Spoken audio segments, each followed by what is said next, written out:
Criminals broke into the old man's house but were shocked when they saw how he lives. At 2:30 a.m, Stephan Carulo woke up to a noise. It seemed like someone was trying to force his way into his house.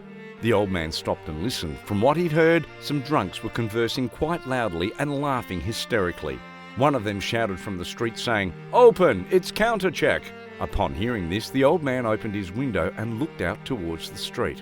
Two large men were shaking his gate, almost to the point of breaking it down. Greetings and welcome back to our channel. Please subscribe to our channel. Also, press the alarm bell and turn on your YouTube notifications on your phone to stay updated. Don't forget to like this video. Thank you. Stephan Carulo is almost 80 years old and greatly worried about his health.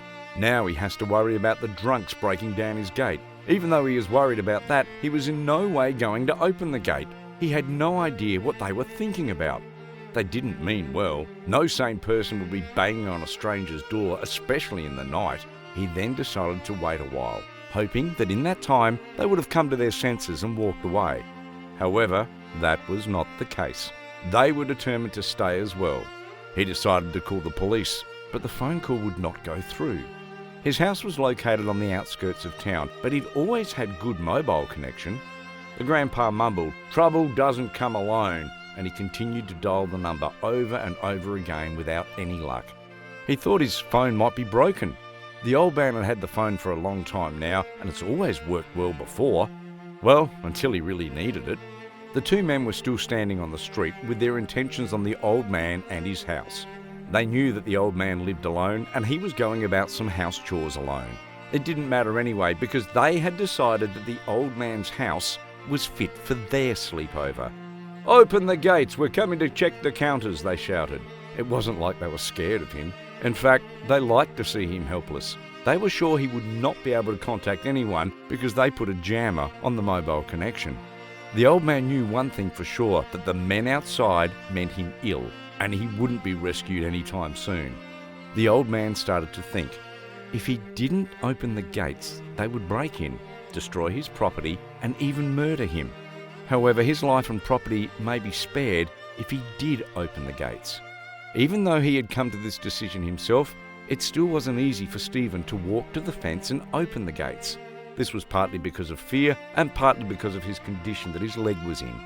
When he finally reached the gates, he met the criminal-like faces of two men. One of them asked if they could come in and record the number of counters in the house. The man didn't say anything but rather stepped aside to make way for them into the house. One of them, who was very hairy, had his hand in his pocket. Stephan was fearful that he would remove his hand and fire shots at him in the head. They walked into the house and closed the door behind the old man. The hairy man finally removed his hand from his pockets to put the lights on. Upon seeing this, the old man let out a breath of relief. The two men kept moving further and further into the house, and this was also increasing the tension in the room. The bald man yelled, "Folding fashionable furniture, it's not affordable." The old man replied, "I have enough." He didn't answer the old man, but asked him if he had anything to eat. While doing so, he saw the fridge and walked up and opened it. However, the fridge was empty. He told the old man that he's either hiding everything away or he really didn't have anything in the fridge to eat. Stephan became very embarrassed and said, "I made a spring dandelion salad. It is good as the usual salad if the leaves are young and they're seasoned with butter, and it's great for my health. Now chemistry is everywhere and I try to eat only natural products." It's been a long time since the old man lost his wife and his son, and he's been lonely ever since. Sadly, people didn't see any use for the old farmer. The bald man found some cans of stew and a loaf and some tea bags. They pulled out some cups and prepared some tea bags. They invited the old man to join them. However, he declined and told them to go ahead and eat. He wouldn't want to bother. The bald man told him that he wasn't bothering them and opened a can of stew for him. Stephan then admitted he was a little hungry and joined them at the table for dinner at 4 a.m. The hairy man asked the old man if his pension was too small and that's why he had to feed on leaves. He also asked if he was even able to buy a loaf of bread sometimes. In a gruff voice, he also added, "Were you sick and had to use all your money for medicine?" Grandpa said, "Yes, I am sick and I haven't left the house for more than 3 months now." About a minute later, the man asked him why he hadn't gone to the hospital. The old man said, "I haven't been to the hospital because I don't even have money to get a taxi." The bald man was truly baffled. He said, "No food, no hospital. What are you doing with your pension?" Grandpa said his pension hadn't come in 3 months. He also said his neighbour used to help him with the groceries, but when the money got finished, he couldn't ask her anymore. After all, she also lives on her own and she can't share any more with him. The man asked him why he was tolerating this. Stephan Carulo said the post office claimed that he had received his pension, but it wasn't true, and he didn't know how he was going to prove it. If he was still young, he would march up to the post office and insist they solve the problem. The men were very angry to hear this.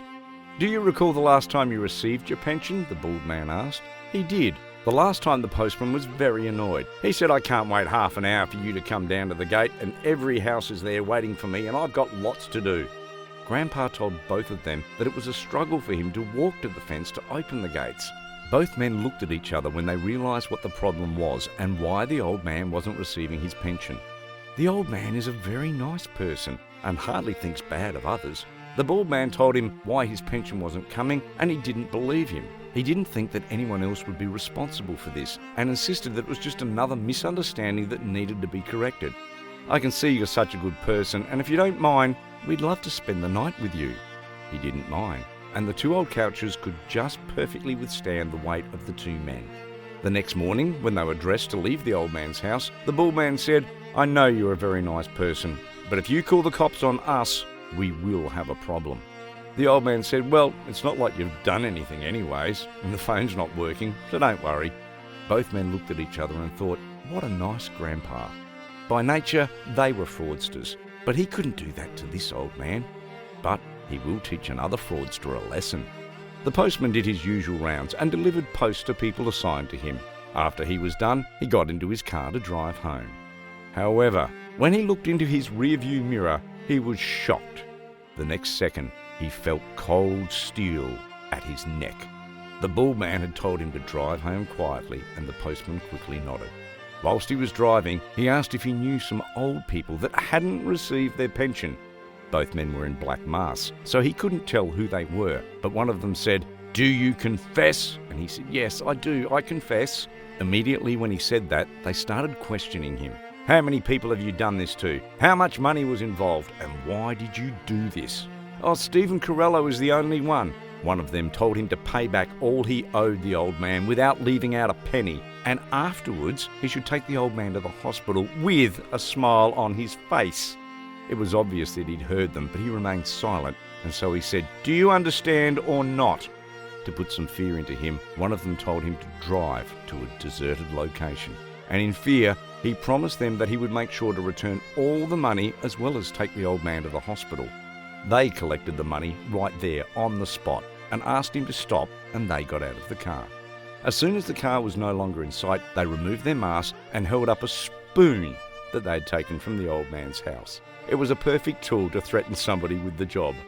In the evening, they went back to Grandpa's house and had a lovely dinner with him, and each person went to bed.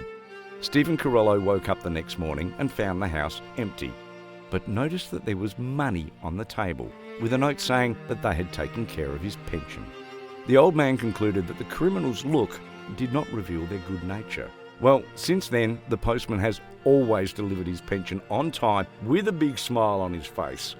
Apart from that, he offered to drive him to the hospital, and even though he refused, the postman kept insisting on it, and so he went along with him.